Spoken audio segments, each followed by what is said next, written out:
The Yellow Robed Squire's quest includes 3 optional bosses, offers you several upgrades, and gives you access to a very powerful Wind Tamer Vessel. It is highly recommended that you complete this quest for the Wind Tamer before challenging the Chapter 2 boss, the Yellow Wind Sage.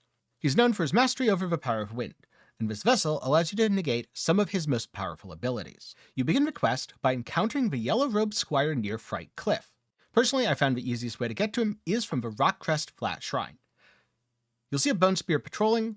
This is not the one with a shield, the one without the shield.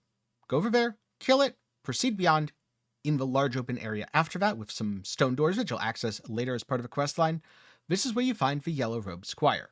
He's currently sleeping it off after a very fun party, which means if you're going to get anywhere with him, you need a sobering stone. You can find one as part of your journey in Windrest Village, or you can go purchase one from Man in Stone. Now, if you want to know how to unlock the Man in Stone vendor, I highly recommend my video covering the Shigandang questline and Man in Stone questline, which I'll link up in the card and down below. That said, there's also a pretty good chance as you're going through, opening boxes, killing enemies, you'll already have the stone on you, and if this is the case, you'll be given the option to deliver it immediately. So after sobering up, the Yellow Robed Squire says he's hungry and asks you to meet him at Tiger Temple. If you've already fought the Tiger Vanguard, yes, this is where you fought him. If you haven't fought the Tiger Vanguard yet, don't worry, I'm pretty sure you can complete the quest anyway, as the Yellow Robed Squire appears before the boss's area. Then speak to him, he'll complain about the rat flesh, which, honestly, fair enough, I'd imagine rat flesh doesn't taste the best, and request a Jade Lotus Root. These are found growing near water, so you should have one on hand. You can give it to him, he'll consume it and say, hey, maybe eating non-meat isn't so bad sometimes. And then he asks you to meet him back where he first found you. This putrid rat meat is insufferable. Help me score a tasty treat, will you? It drives me mad. I've been craving a taste of that juicy jade lotus. Can you find me some in this barren land? I wouldn't mind some meatless meals from time to time. I have stumbled upon some interesting leads. The realm of gold does hold a connection to this desolate land. I hear the realm of gold is where the sun sets. There, they held rats above all others. And somehow, before we knew it, the realm was gone. Quite odd, that is. I just tried those rat guais. They taste like men flesh. Its people are not yet extinct. I suspect the Yellow Wind Guai had a role in their downfall. Our senior brother gave me a piece of gold. I'll need it here when the time's right, he said. It's the right time now. I'm taking it to the right place to give it a try. Now, before you can continue the quest, you need to defeat the first Rat Prince. After you do, you'll obtain the gold piece the Yellow Robed Squire is looking for. When you do, be prepared for a fight, by the way, because he's going to attack you. Now, personally, I found that while his attacks are very flashy and involve a lot of sand, he wasn't particularly dangerous overall, and I was very easily able to freeze him in place with Immobilize and burst him down with Pluck of Many. And for a couple more details, this is exactly how my boss fight went. Where did you acquire my brother's gold piece?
excellent fight. The intensity. This is good. You and I should explore that realm together.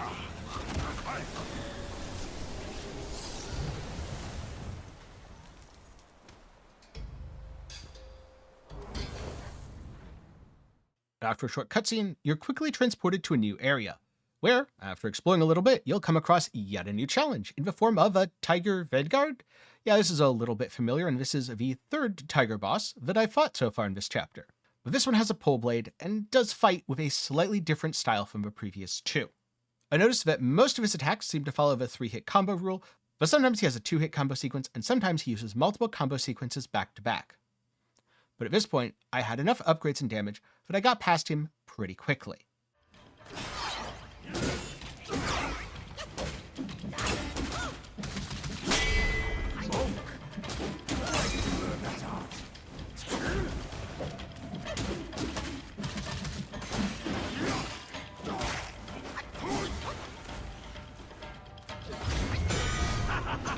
Strike again, your bones will shatter.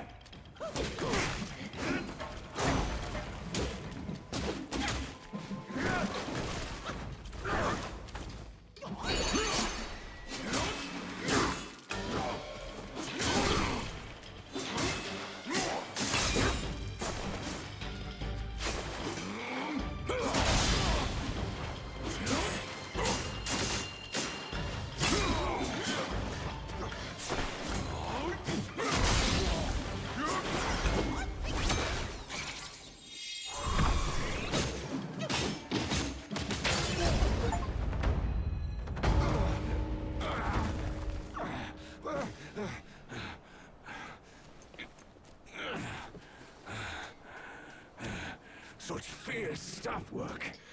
You wield grand might. Brave soul, why not use this might to aid my king's good deed?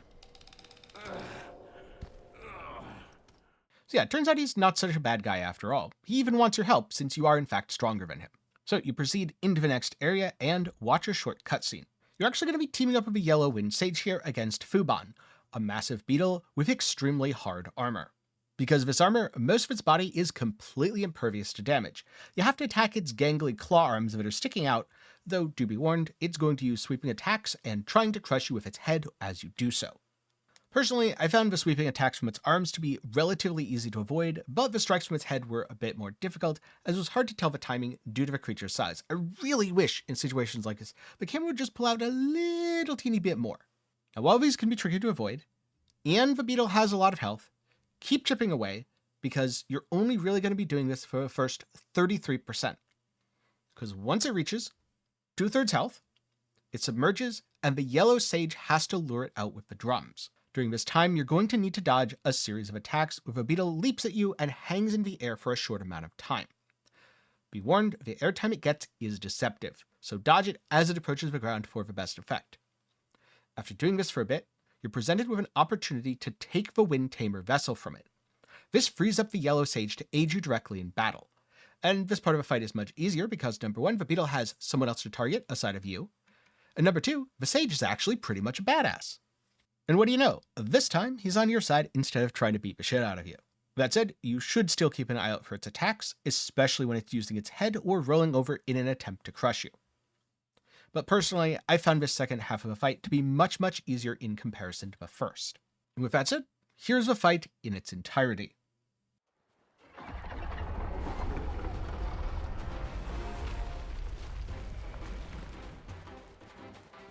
What's the sound? The beetle's coming!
As long as the drum beats, that one will not get away!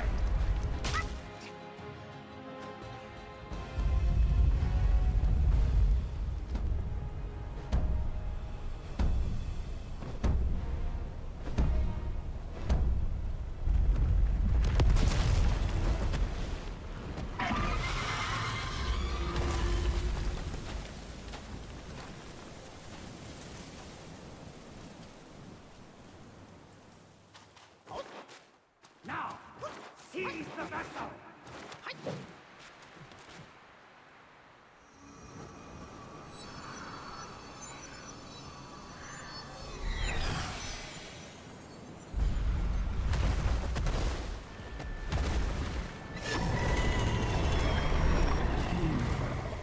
I'll join you!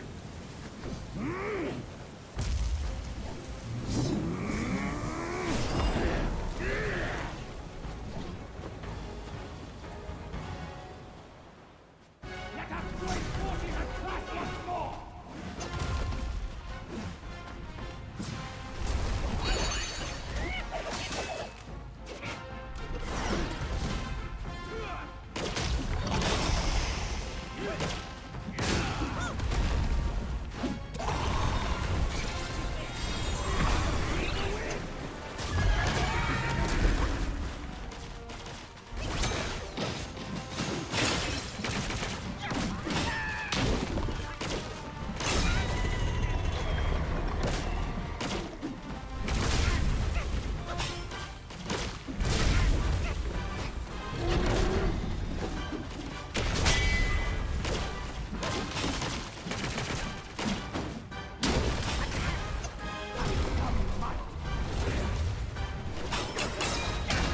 No one will fear you!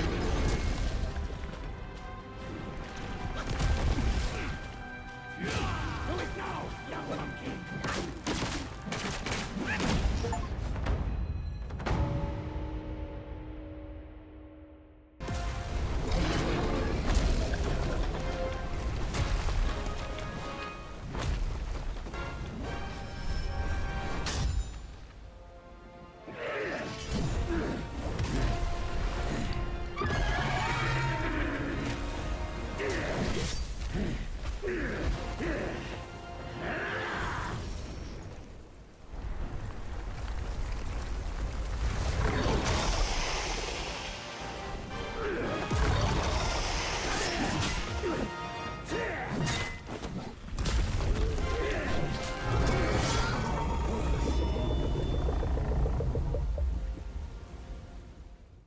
And so with that fight over, congratulations, you're ready to return to your time, you have the Wind Tamer Vessel, and you're better able to take on the Yellow Wind Sage.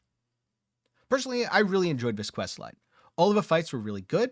I like the fact that despite some of them being kind of familiar, like the Tiger Vanguard, it did change things up enough that I didn't feel like I was repeating the very same fight against the same enemy. And also, the Fuban fight was really good. Sure, it's a giant monster fight. It's not supposed to be the most difficult thing in the game, but for a giant monster fight, it was nice and thematic. It really did feel like an epic conflict against something so much more massive and powerful than myself. And the camera angles were only slightly annoying as opposed to majorly annoying, the way a lot of the dragons were in Elden Ring. So I have to say, I did have a lot of fun with this one. That said, if you're going to take on the Yellow Wind Sage, I would strongly recommend that you get the weapon upgrade from Shigandong, which I outlined in my other video. I'll link to that up in the card and down below. You can watch it after this. I am kind of curious. What do you think of the camera angles and the lock-on for some of the larger battles in Black Myth Wukong? Personally, I found the cameras to still be a little bit annoying when locking onto larger targets, but I've also found the fights themselves to be much easier locked on than not. And I haven't found it to be nearly as bad as something like Elden Ring or even Dark Souls 3. But I'm curious if this is just a me thing, or if other people are experiencing something similar, so do be sure to share some of your thoughts down in the comments below. Now of course, before I go, a special thanks to my patrons and channel members for the continued support. For as low as $1 a month, you can help make videos just like this one possible. Link to support is also down below. And a big thanks to everyone who watched to the end of the video. I'm glad you enjoyed the fight. Hopefully this series has helped you navigate your way through all of the secret bosses in Black Myth Wukong, and I look forward to seeing you in the next one.